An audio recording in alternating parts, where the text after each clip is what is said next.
The Great Hall of the Galactic Council stretched out like a vast metal ocean. Hundreds of different species sat in their special seats, each one designed to keep them alive in the artificial air. Some breathed methane, others needed high pressure, and a few required constant cold temperatures. The hall hummed with translation devices working hard to turn thousands of different languages into something everyone could understand. Kang Minho stood at the center of it all, his blue skin pale with fear. The Alterian Republic had sent their best diplomat, but even he felt small in this place. His people were dying and time was running out. Honored members of the council, Minho began, his voice carried by speakers to every corner of the massive room. The Void Swarm has taken another system. Kepler 442 fell 3 days ago. That makes 12 systems lost in 6 months. A low murmur ran through the assembled aliens. The Corvin representative, a large creature covered in gray scales, shifted in his seat. His species had fought many wars, but even they seemed worried. "Show them the recordings," Minho said to his aide. The air above the speaking platform filled with a holographic image. It showed a beautiful world with blue oceans and green continents. Cities sparkled like jewels across the surface. Then the image changed. Black shapes moved across space toward the planet. They looked like crystals, but they were alive. Each one was the size of a small moon.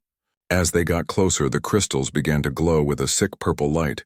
The first crystal touched the planet's surface. Where it landed, everything began to change. The green plants turned black and withered. The blue water became a thick, dark substance. The crystal grew larger, feeding on everything it touched. Within hours, more crystals had landed. They connected to each other with thick, rope-like growths. The entire planet became covered in a web of dark crystal. All life was gone. The world had become part of the swarm. "This is what we face," Minho said as the image faded. "The Void Swarm does not kill quickly. It absorbs everything. Every plant, every animal, every person becomes part of its mind. The crystals use what they absorb to grow larger and create more of themselves." Ambassador Veltar of the Etherian Union raised one of her forearms. Her species looked like tall, thin humans made of silver light. "We understand the threat," she said, her voice like wind chimes. "But what can we do? Our psychic abilities cannot touch these creatures. Their minds are too alien, too vast." The Corvin delegate, General Morcon, slammed a clawed fist on his desk. "My people have the strongest military in the galaxy, but we cannot fight an enemy that turns entire worlds into weapons. For every ship we destroy, they create 10 more from the planets they consume." Other voices joined in. The Veltani spoke of their advanced technology being useless against an enemy that adapted to every weapon. The Aquarian delegation explained how their underwater cities would be defenseless if the swarm reached their homeworld. Minho felt his heart sink. He had hoped that seeing the recordings would change their minds. But every species had the same answer. They would defend their own worlds, but they would not risk their people in a direct attack. "Perhaps," said a small voice from the back of the hall, "we should consider other options." All eyes turned to Dr. Parkhana. She was young for a council advisor, her purple skin marking her as one of the newer species to join galactic civilization. She worked in the Department of Primitive Species Studies, a job most considered unimportant.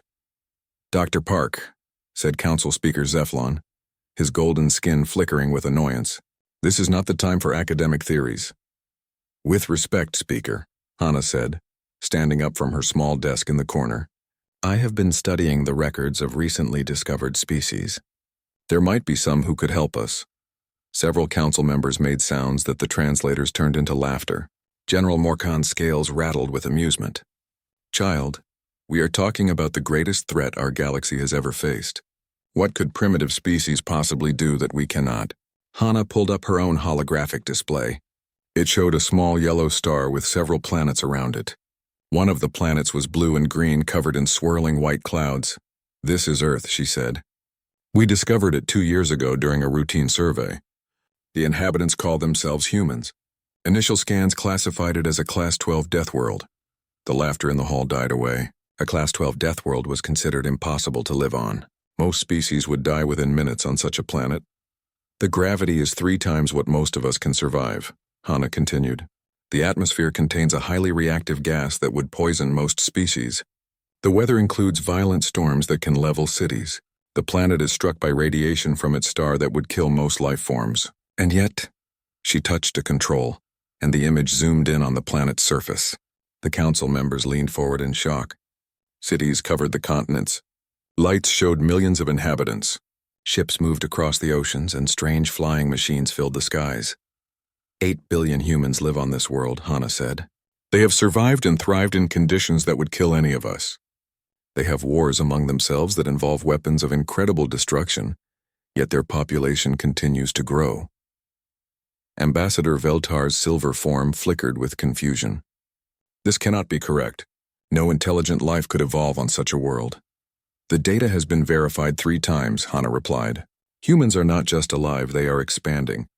They have begun to explore their local star system and have established colonies on other worlds almost as hostile as their homeworld. General Morkan studied the images with new interest. What are their military capabilities? Unknown, Hannah admitted. They have not responded to our communication attempts. They seem to be aware of us but have chosen not to make contact.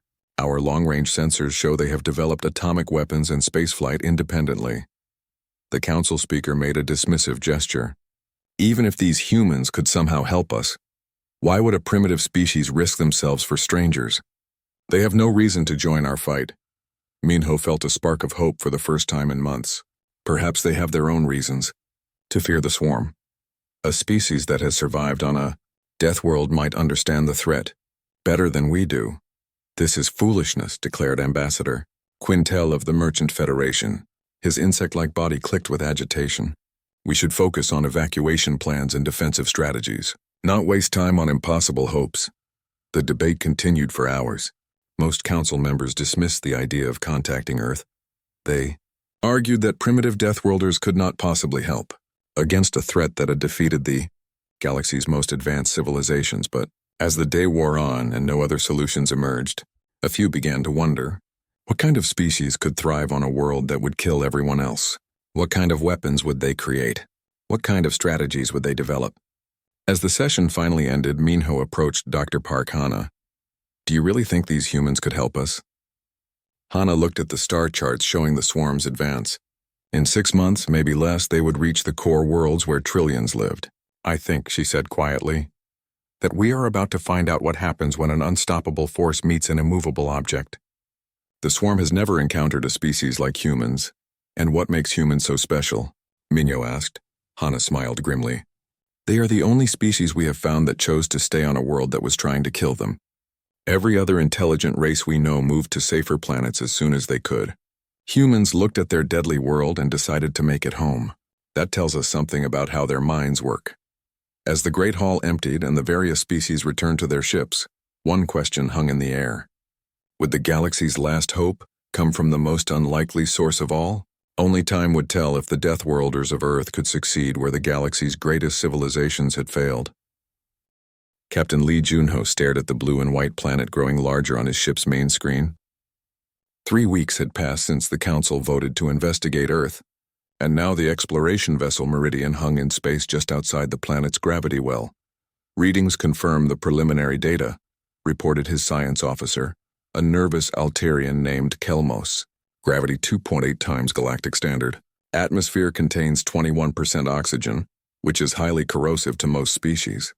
Surface radiation levels would require level 4 protective suits for any of us to survive.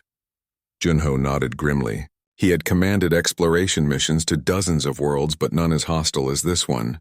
The fact that intelligent life had somehow evolved here seemed impossible. Life signs? He asked. Massive energy signatures across all continents, replied the sensor operator. Electromagnetic transmissions indicate an advanced technological civilization. Population estimates suggest over 8 billion individuals. Junho felt his throat tighten. 8 billion beings living on a world that would kill him in minutes.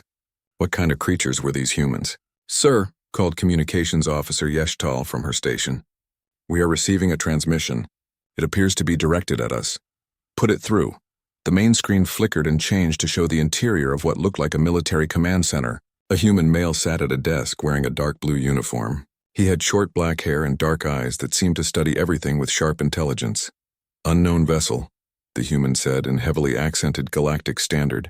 This is Admiral Kim Daeho of the Earth Defense Force. You have been monitoring our planet for 17 days. State your intentions. Junho felt surprise ripple through his crew. The humans not only knew they were there, but had been tracking them since their arrival. "Greetings," Junho replied, trying to keep his voice steady. "I am Captain Lee Junho of the Galactic Council Exploration Service. We come in peace seeking contact with your species." Kim Daeho leaned back in his chair. "Galactic Council. We have been listening to your communications for 43 years. We know about the Void Swarm." The captain felt his heart skip a beat. "You have been monitoring our transmissions?" "Radio signals travel at light speed," Kim said with what might have been amusement. "Your galaxy is very loud. We know about your wars, your trade disputes, and your current problem with crystalline parasites." Before Junho could respond, Kim continued. "We also know that 12 star systems have fallen, and your council cannot agree on how to fight back. You are here because someone suggested that Deathworlders might be useful." The directness of the human's words shocked the bridge crew. Most species approach difficult topics carefully, with layers of diplomatic politeness. This human spoke about galactic destruction as casually as discussing the weather. "Yes," Junho admitted. "We need help. The swarm is unlike anything we have faced before." Kim's expression grew serious. "Captain, would you be willing to visit our planet? There are things you need to see that cannot be explained over communications." Junho felt fear crawl up his spine. "With respect, Admiral, your world's environment would be lethal to my crew." "We have prepared a facility," Kim replied. "Controlled atmosphere, proper gravity, radiation shielding. You will be safe." 2 hours later, Junho found himself in a shuttle approaching Earth's surface. The descent through the atmosphere was terrifying. Violent storms larger than most moons swirled across the planet's face. Lightning bolts that could power entire cities crackled through the clouds. The shuttle shook and bucked as it fought through air so thick it felt like flying through liquid. When they finally landed at what the humans called Wright-Patterson Base, Junho was amazed to find a complex that could house his entire crew safely. The humans had built it in less than a day, apparently anticipating their arrival. Admiral Kim Daeho met them at the airlock. He was shorter than Junho but moved with the confidence of a predator. Behind him stood other humans in military uniforms, all watching the aliens with curious but alert eyes. "Welcome to Earth," Kim said. "I apologize for the rough landing. Our atmosphere does not like visitors." As they walked through the facility, Junho noticed something strange about the humans. They moved differently than other species he knew. Every step seemed ready for action. Their eyes constantly scanned their surroundings. Even in their own base, surrounded by their own people, they maintained an alertness that most species only showed in active combat zones. "Tell me about the swarm," Kim said as they entered a conference room. Junho activated a holographic projector and showed the same images that had been presented to the council.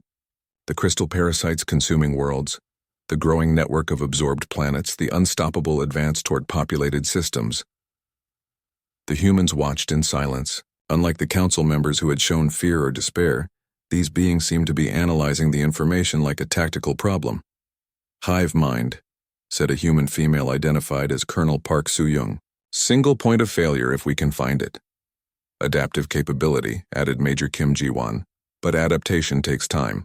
Fast enough strikes might work." "Resource conversion," noted Dr. Cho Min-seok. "They need raw materials. Cut off their supply lines." Junho stared at them in amazement. In 10 minutes, the humans had identified tactical possibilities that the galaxy's greatest military minds had missed. "You speak of fighting them," Junho said, "but surely you understand the risk.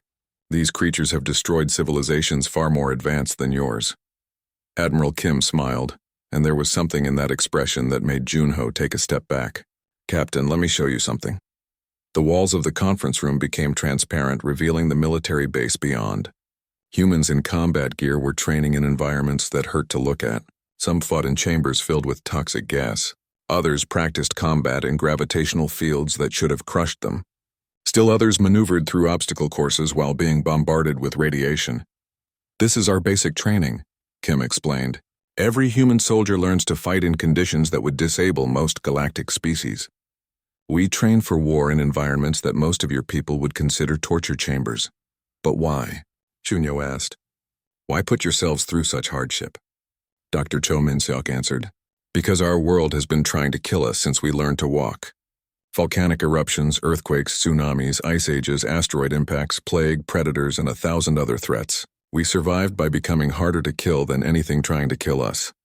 Colonel Park brought up new images on the display.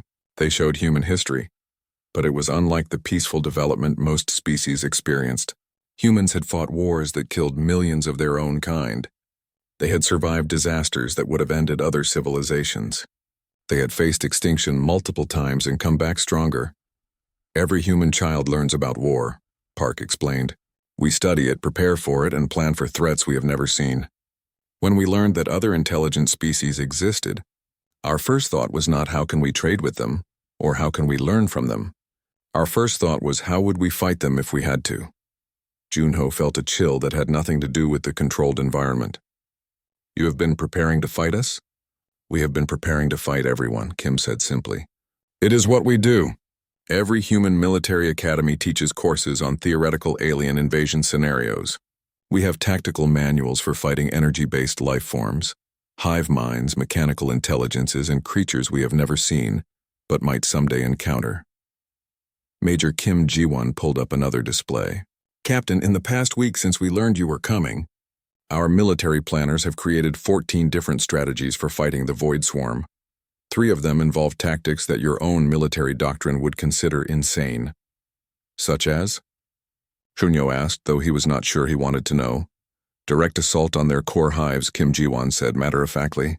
Most of your species seem to think defensively. You try to protect what you have. Humans think offensively. When something threatens us, we find it and kill it. Ambassador Sun Yuna, who had arrived on a diplomatic ship the day before, leaned forward. Captain, we have been listening to your galactic communications for decades. We know how your people think, how they fight, how they solve problems. You are all very civilized, very careful, very concerned with minimizing losses. She paused, and when she continued, there was steel in her voice. Humans are not civilized in that way. When our survival is threatened, we do not calculate acceptable losses. We calculate how to make our enemies lose more than we do. We fight to win, not to minimize casualties. Junho looked around the room at these strange beings from their impossible world. They spoke of violence and death as casually as others discussed trade agreements. They had turned surviving on a hellish planet into an art form, and now they seemed almost eager to test themselves against a galactic threat. Will you help us? He asked. Admiral Kim exchanged glances with his officers. Captain, we were hoping you would ask. Earth has been preparing for interstellar war since we first detected your radio signals. The Void Swarm represents exactly the kind of existential threat we have been training to face. But your people will die, Junho protested. Many of them. Kim's smile returned cold and predatory. General Ryu Taewon of the Corvan Empire had commanded armies across a dozen worlds, but he had never felt as nervous as he did standing on the transport pad of the human military base. The Galactic Council had sent him to evaluate Earth's military capabilities, but everything he had seen so far defied logic. The humans had built the evaluation facility in the middle of what they called the Mojave Desert, a wasteland of sand and rock where temperatures reached levels that would cook most species alive. Yet the humans worked in this environment without environmental suits, treating the deadly heat as merely inconvenient. General Ryu, called a voice behind him. He turned to see Colonel Park Soo-young approaching. She was smaller than most humans he had met, but she moved with the fluid grace of a trained killer. Her dark eyes missed nothing as they studied him and his evaluation team. Colonel Park, Ryu replied through his translator. We are ready to begin the assessment. Excellent, she said. We have prepared several demonstrations. But first, our scientists would like to understand your physical capabilities so we can adjust the tests accordingly. Dr. Cho Min-seok stepped forward. He was a human behavioral scientist who had been assigned to study alien psychology. Unlike most humans, he seemed less focused on military applications and more interested in how different species thought. General, if you do not mind me asking, what is the maximum distance your soldiers can march in a single day? Ryu consulted his aide. Corvan infantry can cover approximately 8 kilometers in a day-long march while carrying full equipment. The humans exchanged glances. Colonel Park made a note on her data pad. And how long can your soldiers fight continuously before requiring rest? In active combat? Perhaps 4 hours before effectiveness drops significantly. More glances between the humans. Dr. Cho asked, what environmental conditions would be considered too extreme for your soldiers to operate? Temperatures above 40 degrees Celsius or below minus 20 degrees Celsius. Gravity above 1.5 galactic standard. Atmospheric pressure variations of more than 15%. Colonel Park smiled, but there was something unsettling about the expression. General, I think we should start with our basic training course. It will help you understand what human soldiers are capable of. They moved to an observation platform overlooking a vast training area. Below them, hundreds of human soldiers were engaged in exercises that made Ryu's blood run cold. One group was running across terrain that looked like the surface of a volcanic moon. The ground was covered in sharp rocks that would shred most species' feet. The humans wore only light boots and moved at a pace that would have exhausted Ryu's best soldiers within minutes. "How far are they running?" asked Ambassador Veltar, her silver form flickering with concern. 20 kilometers, Colonel Park replied casually. This is their daily morning exercise. They do this before breakfast. Another group was training in what appeared to be a massive swimming pool, except the liquid was not water. Steam rose from the surface, and Ryu could see the humans diving to the bottom while carrying heavy equipment. The pool is heated to 65 degrees Celsius, explained Dr. Cho. It simulates combat in extreme thermal environments. The soldiers must retrieve objects from the bottom while holding their breath. Ryu watched in amazement as human soldiers dove into water that would have killed him instantly, stayed underwater for minutes at a time, and emerged carrying equipment that weighed more than some entire beings. "Impossible," whispered his aide. "No species can function in such conditions." The demonstrations continued throughout the day. Humans fought hand-to-hand combat while wearing weights that tripled their body mass. They practiced shooting while hanging upside down from moving platforms. They crawled through obstacle courses filled with actual fire, toxic gas, and electrical hazards. "This is not training," Ryu said finally. "This is systematic torture." Colonel Park looked genuinely confused. "General, this is basic conditioning. We have much more challenging courses for our special forces." As if summoned by her words, a new group of soldiers appeared on the training ground. These humans wore different uniforms and moved with an intensity that made the other soldiers look relaxed by comparison. "These are our Rangers," Park explained. "They specialize in operating behind enemy lines in hostile environments." Ryu watched as the Rangers began an exercise that involved climbing a vertical rock face while carrying full combat gear and being pelted with projectiles designed to simulate enemy fire. What made it worse was that they were climbing in the middle of a sandstorm that reduced visibility to almost zero. "How do they see where they are going?" asked Dr. Yelton, the evaluation team's technology specialist. "They do not rely on vision," Dr. Cho replied. "Humans can navigate using sound, touch, and even smell. Our senses are designed to function when others fail." Major Kim Ji-won approached the observation platform. She was covered in sweat and dirt, having just finished leading a group of soldiers through what she called a light workout. The workout had involved running 10 kilometers while carrying equipment, then engaging in combat exercises for 2 hours. "General," she said, "would you like to see our weapons testing?" They moved to a firing range where humans were testing weapons that seemed designed by madmen. The projectile weapons fired rounds at velocities that would punch through the armor of most galactic species. The energy weapons generated beams hot enough to melt metal. But what shocked Ryu most was how the humans handled these deadly tools. They treated weapons that could level buildings as casually as other species handled tools for eating. Children barely old enough to walk were learning basic weapon safety alongside their alphabet. "Every human learns to fight," explained Major Kim. "It is not optional. By the time they reach adulthood, every human can field strip and maintain at least a dozen different weapons. Most can build explosive devices from common materials." "But why?" Ryu asked.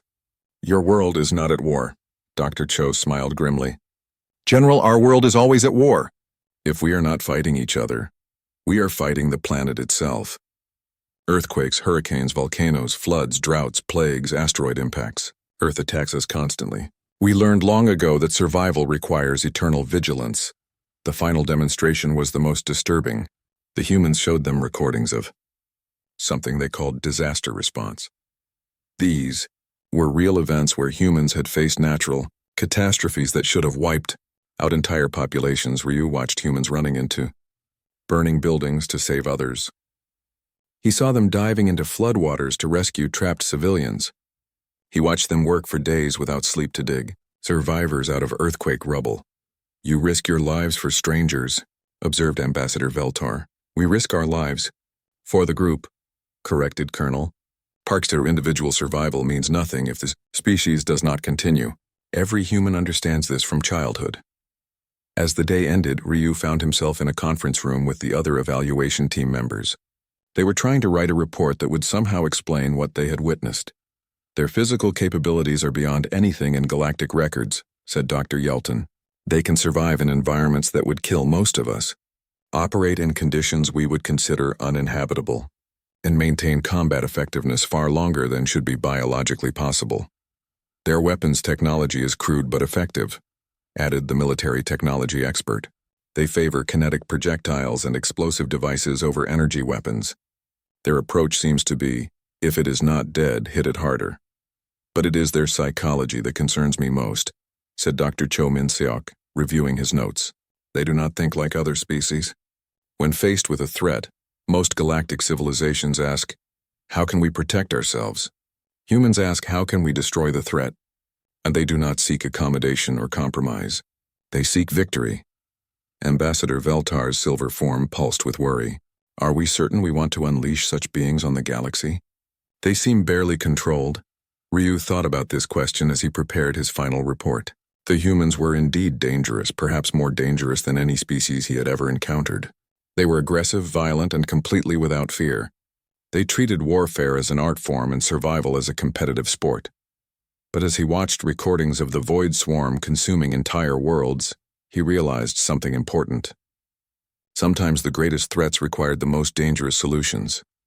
The humans are not civilized by our standards, he wrote in his report. They are predators who have turned survival into an obsession and warfare into a science. They are brutal, relentless, and completely without mercy when threatened. He paused, then continued writing. They are also exactly what we need.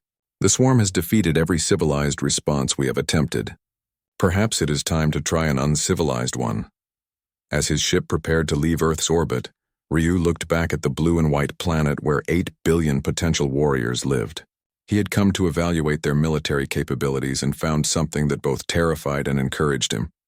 Humanity was not just capable of fighting the Void Swarm, they were eager to do it. For the first time since the crisis began, Ryu felt something he had almost forgotten. Hope. The galaxy was about to discover what happened when an unstoppable force met an immovable object. But more importantly, Fleet Admiral Seo Jinwan stood on the bridge of the UES Indomitable, watching as 200 human warships moved into formation around Earth. The massive vessels looked nothing like the elegant curves and artistic designs favored by galactic civilizations. They were angular, brutal things covered in armor plating and bristling with weapons that seemed designed by beings who understood that space was trying to kill them.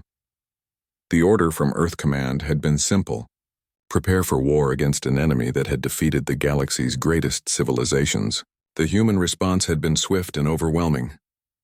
Admiral, called Commander Lee Subin from her position at the tactical station. All ships report ready for departure. The fleet is at full combat readiness. Jinwan nodded, studying the tactical display that showed the Void Swarm's latest position. They had taken another system while the humans prepared their response. The crystalline parasites were now less than 3 months from the core worlds where trillions of galactic citizens lived in growing terror. Signal from the Galactic Council fleet, reported the communications officer. Admiral Ketron requests permission to speak with you. The main screen flickered to show the bridge of a Corvan dreadnought. Admiral Ketron was a massive being whose scales had turned silver with age and countless battles. He commanded the largest fleet the Council had ever assembled, but even he looked worried. Admiral Seo, Ketron said through the translator, my fleet stands ready to support your attack. However, I must ask if you are certain about your tactical approach. Direct assault on the swarm's forward positions has never succeeded. Jinwan smiled, and several bridge officers from other species visible on nearby screens seemed to take an involuntary step backward. Admiral Ketron, with respect, direct assault has never been attempted by humans before. But the casualty projections, Ketron began, are acceptable, Jinwan interrupted. Admiral, the swarm has been fighting defensive opponents who value preservation of life above mission success. They have not faced an enemy willing to trade casualties for objectives.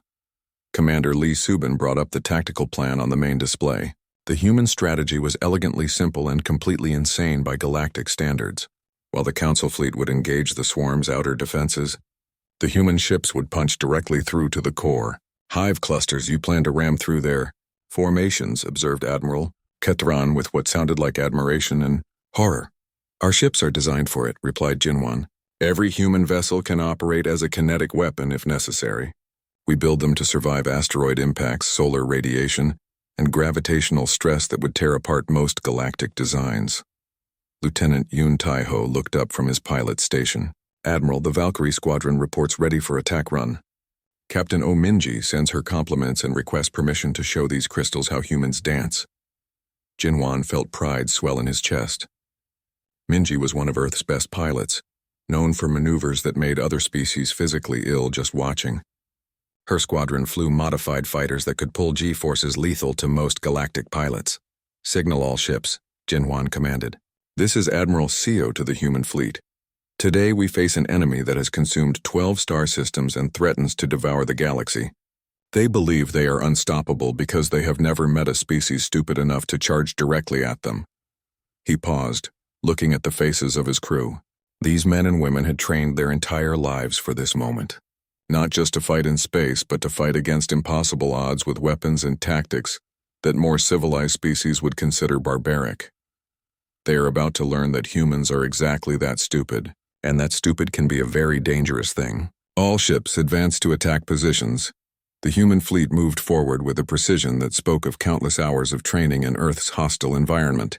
Unlike the careful formations favored by galactic militaries, the human ships moved in tight clusters designed to provide mutual support while maximizing firepower concentration.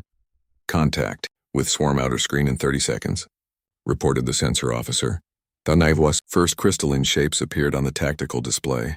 They were massive structures, each one the size of a city, drifting through space like living asteroids. Purple light pulsed along their surfaces as the hive mind became aware of the approaching threat. All weapons, target the large crystal formations, ordered Commander Lee. Kinetic rounds first, followed by nuclear warheads. Do not give them time to adapt. The human fleet opened fire with a violence that shocked their galactic allies. Massive railguns hurled projectiles at velocities that turned metal into plasma on impact. Nuclear missiles streaked across space in swarms, each one carrying enough destructive power to level a city. The swarm responded as it always did, adapting its defenses to counter the incoming weapons.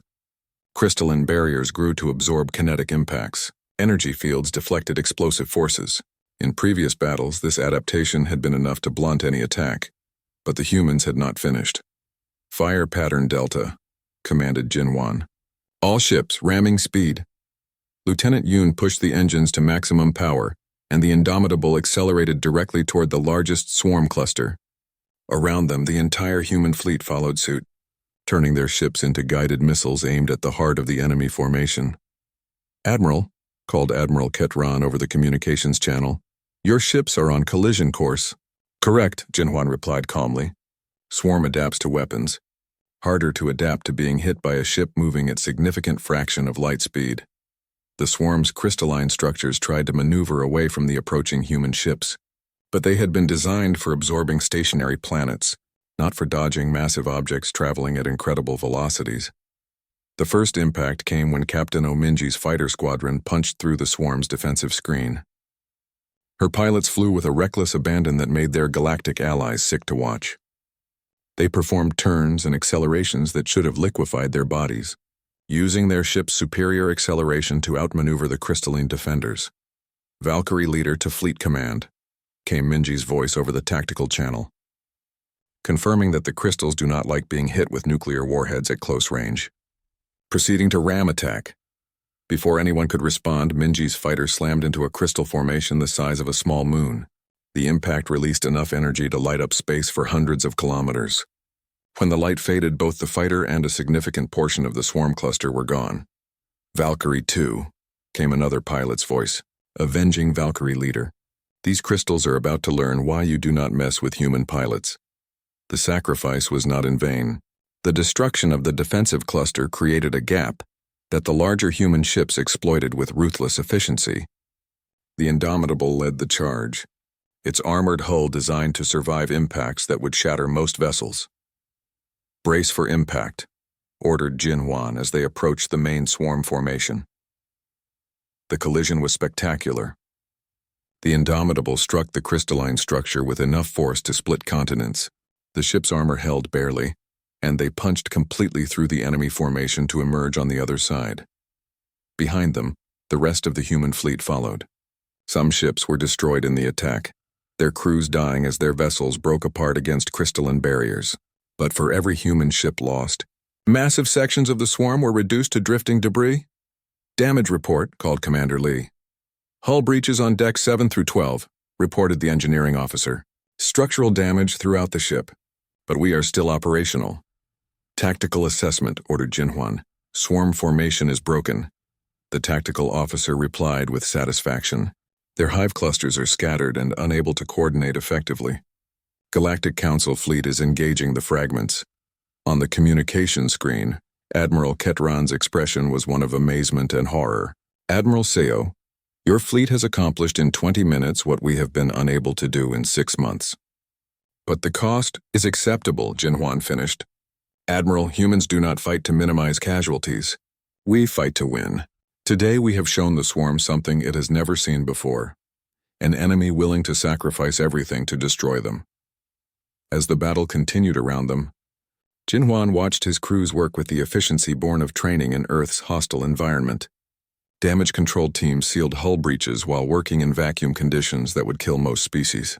Engineers repaired critical systems while being bombarded with radiation from the damaged swarm crystals. "Sir," called the communications officer, "we are receiving reports from across the battle zone. Human tactics are proving effective. The swarm appears unable to adapt quickly enough to our attack methods." Lieutenant Yoon looked up from his station with a grim smile. "Admiral, request permission to pursue retreating swarm elements." "Granted," Jinhuan replied. "Signal all ships. The hunt begins now." As the human fleet regrouped and began pursuing the scattered swarm clusters, Admiral Ketran sent a final transmission. "Admiral Seo, what you have done here today will change how the galaxy thinks about warfare. But I must ask, are all human military actions this intense?" Jinhuan considered the question. General Bae Kyungmin stood in the command center deep beneath the Korean peninsula, watching real-time tactical displays that showed the greatest military operation in human history. 6 months had passed since the first engagement with the Void Swarm, and what had begun as a desperate defense had become something far more ambitious. "Sir," called his aide, "President Moon is ready for the briefing." Bae nodded and activated the holographic display. President Moon Jae-hye appeared as a 3-dimensional image, along with the other members of Earth's War Council. Behind them, he could see advisors from a dozen different nations, all working together with a unity that had seemed impossible before the galactic threat emerged. "General," President Moon said, "the Galactic Council is requesting an update on Operation Deep Strike." "They seem concerned about our plans," Bae smiled grimly. The galactic leaders had been concerned about human tactics since the war began. What they called reckless, humans called effective. The results spoke for themselves. "Madam President, we have successfully eliminated swarm presence from 47 star systems. Our casualty rates are higher than galactic standard, but our success rate is also much higher. The aliens fight to minimize losses. We fight to maximize enemy losses."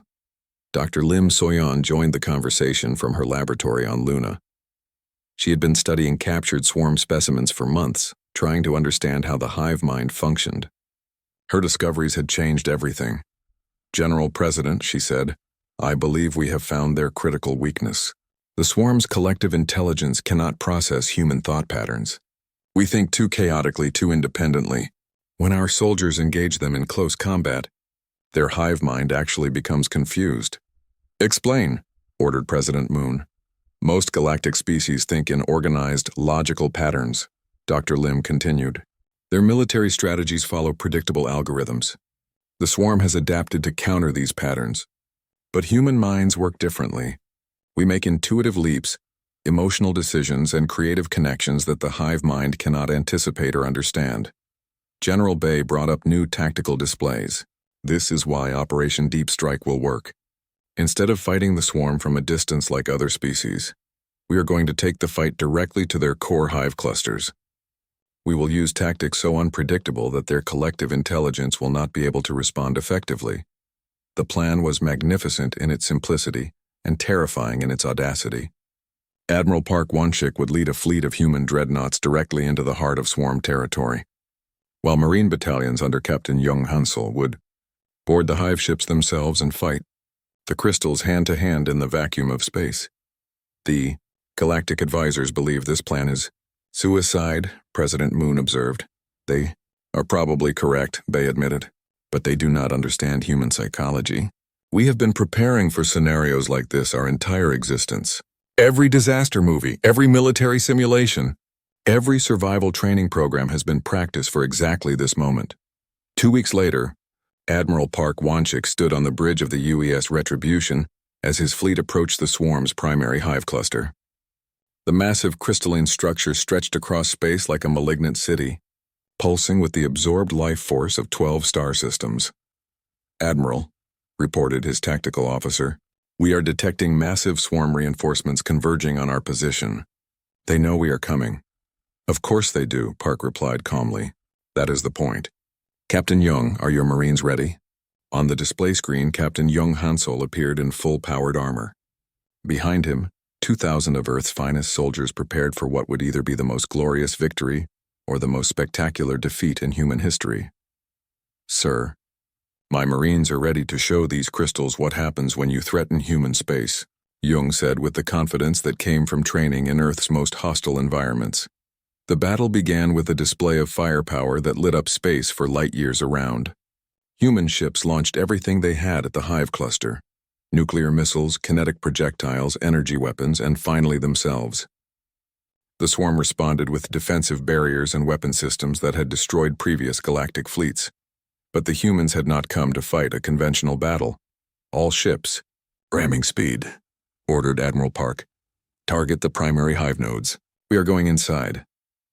The sight of human dreadnoughts deliberately crashing into crystalline structures shocked the galactic observers monitoring the battle. Most species viewed their ships as precious resources to be preserved. Humans treated them as expendable tools to accomplish the mission. The Retribution struck the main hive cluster with enough force to shatter moons. The ship's armored hull, designed to survive the hellish conditions of Earth's asteroid belt, punched completely through the crystalline barriers. Emergency klaxons screamed as the ship buried itself deep in the alien structure. "Hull breach on all decks," reported the damage control officer. "We are inside the hive cluster." "Perfect," said Admiral Park. "Captain Jung, you may begin your assault." What followed was unlike anything in the history of galactic warfare. Human Marines in powered armor poured out of the damaged ships and began fighting hand-to-hand combat against crystalline creatures the size of buildings. They used weapons designed for Earth's harsh environment: plasma cutters, explosive charges, and kinetic hammers that could shatter rock. Captain Jung led his troops through corridors of living crystal, his armor systems constantly adjusting to the toxic atmosphere and crushing gravity within the hive ship. Behind him, Marines with names like Sergeant Kim Minho and Lieutenant Park Hyun-woo fought with a ferocity that made the swarm's collective consciousness recoil in confusion. "This is impossible," transmitted Dr. Lim from her monitoring station. "The swarm should be adapting to their tactics, but the hive mind seems unable to process what it is seeing." The reason became clear as the battle continued. Human soldiers did not fight like any other species the swarm had encountered. They took risks that seemed suicidal, made decisions that defied logic, and showed creativity and violence that the collective intelligence could not comprehend. When Sergeant Kim found his squad trapped in a dead-end corridor, he used explosive charges to blast through the floor rather than retreat. When Lieutenant Park's weapons ran out of ammunition, she began using pieces of broken crystal as improvised clubs. When Captain Jung faced a creature the size of a building, he climbed onto it and began attacking its control nodes with nothing but determination and a plasma cutter. The hive mind is experiencing something it has never felt before, reported Dr. Lim with amazement: fear. It cannot understand how these creatures continue to fight when logic says they should surrender. But humans did not understand surrender when their species' survival was at stake.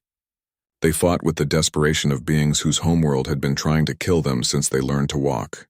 They showed the creativity that came from evolving on a planet where every day required new solutions to deadly problems. The turning point came when Captain Young's team reached the central hive node, a massive crystalline structure that coordinated the swarm's collective consciousness.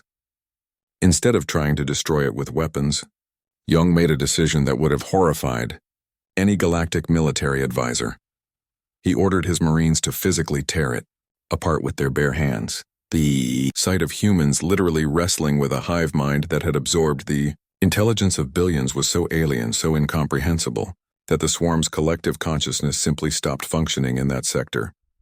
Hive node is offline, reported Young over the communications channel. Repeat, primary hive node is destroyed. Local swarm elements are showing no coordination. Across the battle zone, crystalline structures that had moved with perfect unity began acting randomly. Without the guidance of their collective intelligence, they became nothing more than mindless parasites, easily destroyed by the human fleet. Admiral Park watched as his damaged ship systematically eliminated the now helpless swarm clusters. "Signal to Earth Command," he ordered. "Primary objective achieved. The swarm's central hive mind is broken." Months later, President Moon Jae-hee stood before the Galactic Council in the Great Hall, where this had all begun. The war was over. The Void Swarm had been eliminated not by superior technology or advanced tactics, but by the simple application of human stubbornness and creativity. "Honored members," she said, "the threat to galactic civilization has been ended. Human forces have eliminated the swarm's presence from all previously occupied systems. The hive mind has been fragmented beyond recovery." Ambassador Kang Minho, who had first brought the crisis to the Council's attention, looked at the human president with something approaching awe. "President Moon, on behalf of all galactic civilizations, I must ask, how did you succeed where we failed?" President Moon smiled, and there was pride in her expression. "Ambassador, you failed because you fought like civilized beings. You tried to minimize casualties, preserve resources, and find diplomatic solutions to a threat that understood only consumption." She gestured to the holographic displays showing human ships returning to Earth orbit. "Humans are not civilized in that way. When our survival is threatened, we do not calculate acceptable losses.